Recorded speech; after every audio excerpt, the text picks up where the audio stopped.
Election commission ने आम इंतखाबात हर सूरत 8 फरवरी को ही कराने का फैसला कर लिया।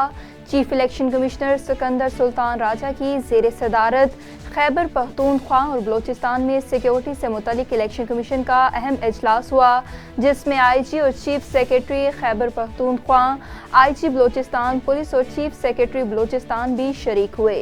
निगरान वफाकी वजीर दाखिला गोहर एजाज और सेक्रेटरी दाखिला आफ्ताब दुरानी भी इजलास में शरीक हुए। ऑफिशियल सेक्रेटरीट एक्ट अदालत ने बानी पीटीआई इमरान खान और साबिक वजीर खारजा शाह महमूद कुरैशी के खिलाफ साइफर केस का तफसीली फैसला जारी कर दिया। साइफर केस का तफसीली फैसला 77 सफ़हात पर मुश्तमिल है, जो सेक्रेटरीट अदालत के जज अब्दुल हसनात जुल्करनैन ने जारी किया है। तफसीली फैसले में अदालत ने लिखा है कि दोनों मुजरिमान ने खुद साख्ता परेशानियां बनाई, हमदर्दियां लेने के लिए बेयारो मददगार बनने की कोशिश की। फेयर ट्रायल का हक चालाक मुल्जिम के लिए नहीं है।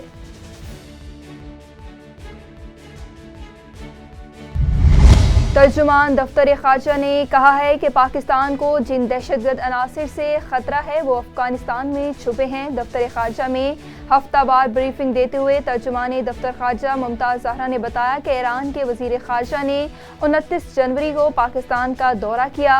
ईरानी वजीर खारजा ने वजीर आज़म अनवारुल हक काकर, आर्मी चीफ और दीगर से मुलाकात की।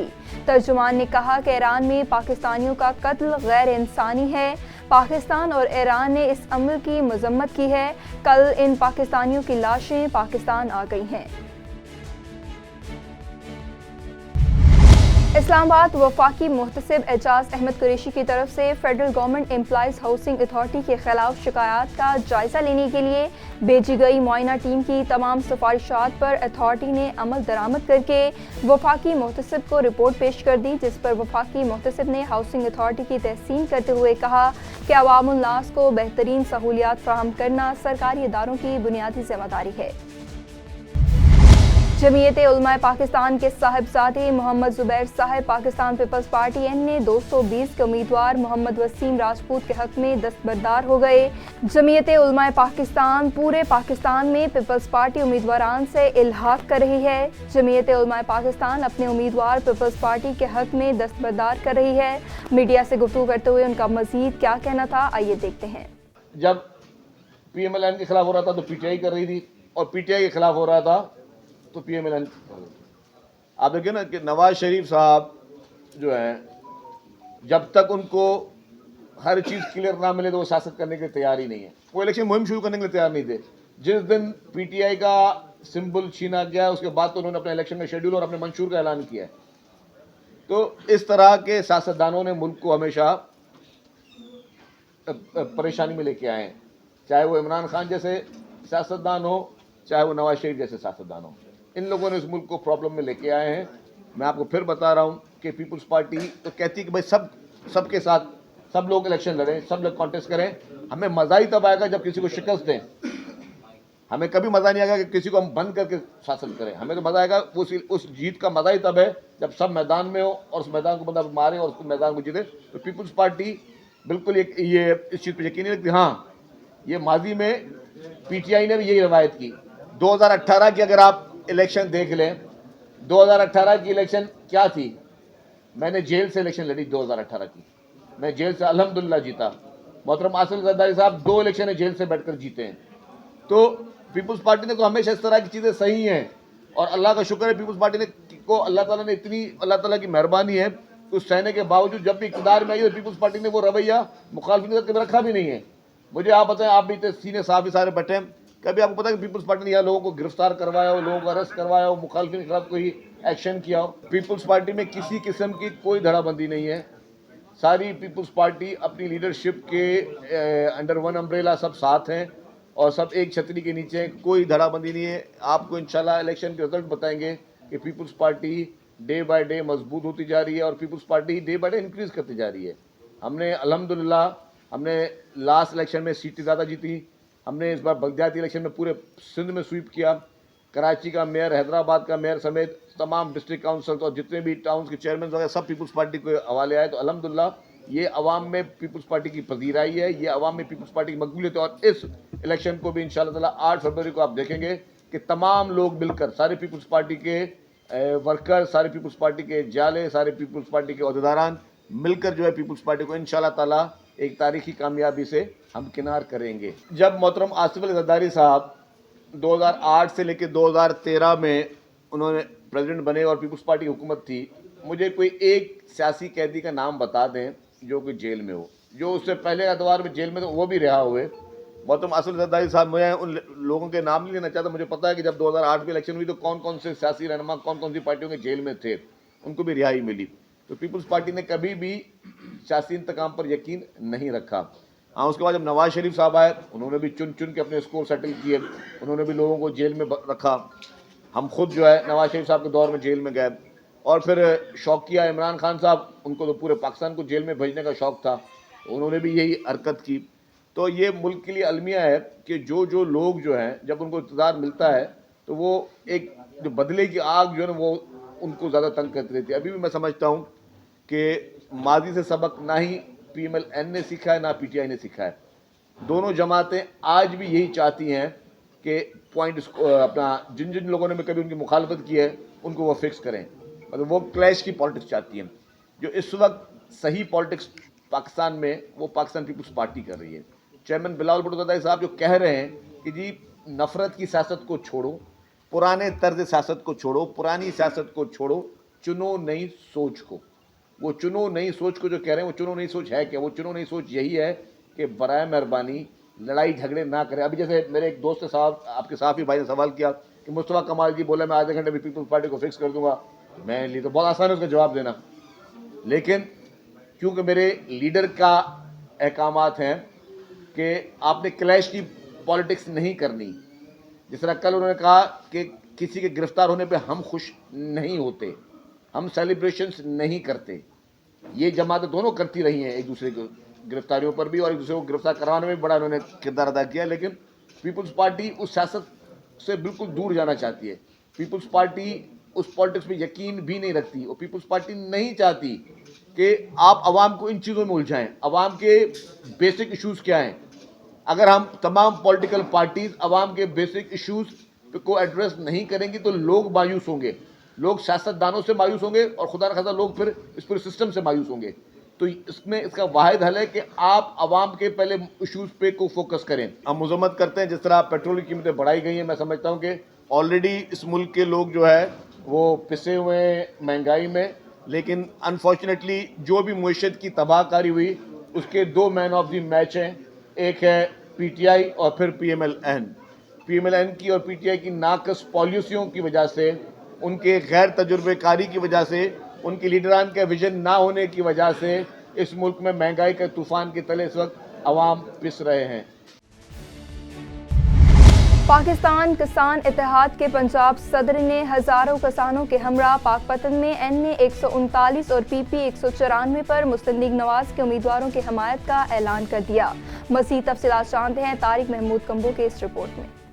पाकिस्तान किसान इत्तेहाद पंजाब के सदर चौधरी रिजवान इकबाल ने मुस्लिम लीग नून के NA 139 के उम्मीदवार मियां अहमद रजा खान मानेका और PP 194 से उम्मीदवार जुवैद अहमद की हमायत का ऐलान कर दिया। पाकिस्तान किसान इत्तेहाद अपनी भरपूर ताकत के साथ चौधरी जुवैद अहमद के साथ और मियां अहमद रजा माने के साथ खड़ा है और डोर टू डोर कैंपेन करके इन दोनों की सीट को जितवाएगा। खैर हुकूमत की 4 साल है, चोर डाकू बहुत अच्छा बयानिया उन्होंने करी है।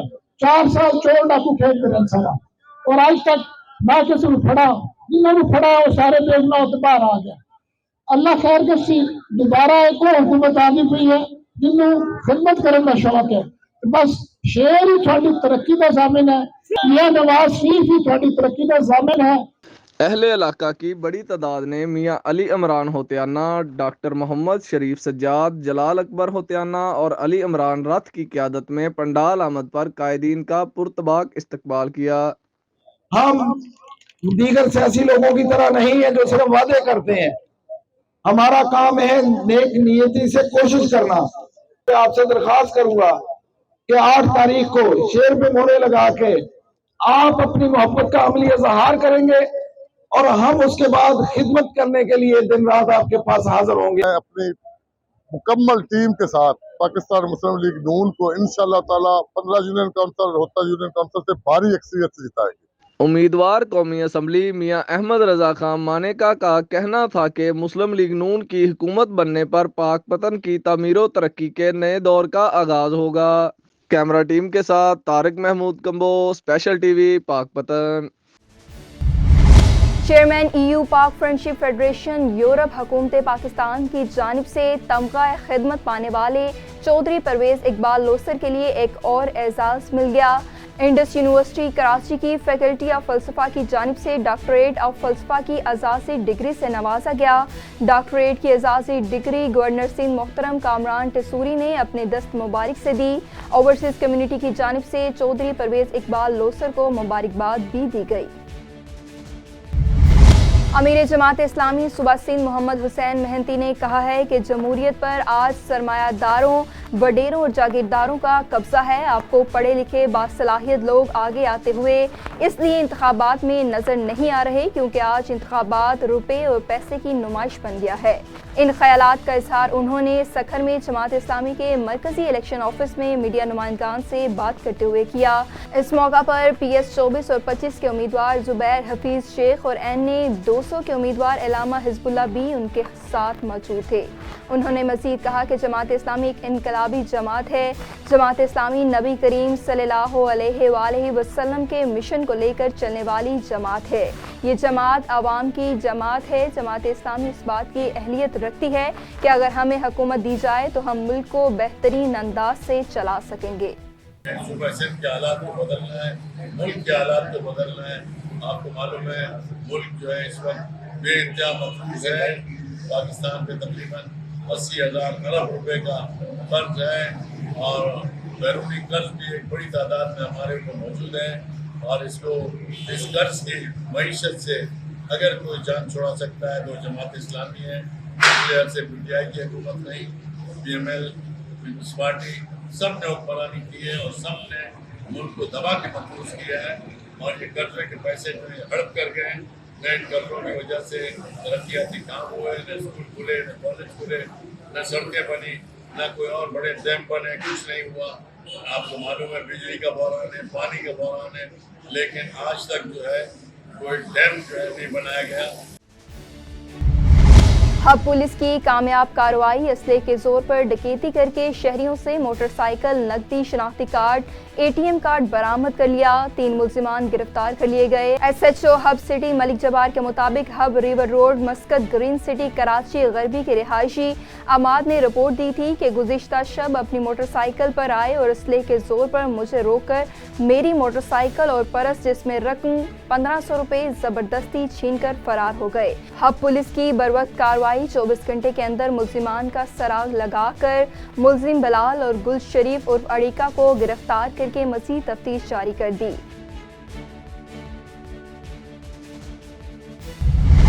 जिला गोरकी में आम इंतखाबात में कौमी असम्बली की 2 नशिस्त जबकि सूबाई असम्बली की 4 नशिस्तें होंगी। पीपल्स पार्टी और आज़ाद उम्मीदवारान के बीच में कांटेदार मुकाबला मुतवक्के हैं। कौमी असम्बली की नशिस्त के 2 वोटर की कुल तादाद 4,55,240 है, जबकि सूबाई असम्बली की नशिस्त PS 18 पर वोटर्स की कुल तादाद 2,23,340 है। कौमी असम्बली की नशिस्त पर टोटल पोलिंग स्टेशन 363 में से 140 इंतहाई हसास जबकि 176 हसास और 47 पोलिंग स्टेशन नॉर्मल करार दिए गए हैं। जिला गोटकी में कौमी असम्बली और सूबाई असम्बली की नशिस्त पर टोटल वोटर्स की तादाद 4,55,285 है। ढेरकी में सिख मजहब के पेशवा श्री गुरु गोबंद सिंह महाराज के 397वीं जन्मदिन की 3 रोज़ा तकरीबात का आगाज कर दिया गया। सिख मजहब के भारतीय यात्री वाघा बॉर्डर लाहौर से ढेरकी पहुंच गए। गुरुद्वारा बाबा नानक शाह में मजहबी रसूमात अदा की जा रही हैं। भारतीय सिख यात्रियों समेत मुल्क भर से सैकड़ों खवातीन और मर्द यात्री तकरीबात में शरीक हुए। मजहबी लिबास में मलबूस यात्रियों ने बाबा गुरु गोबंद सिंह को खराज तहसीन पेश किया।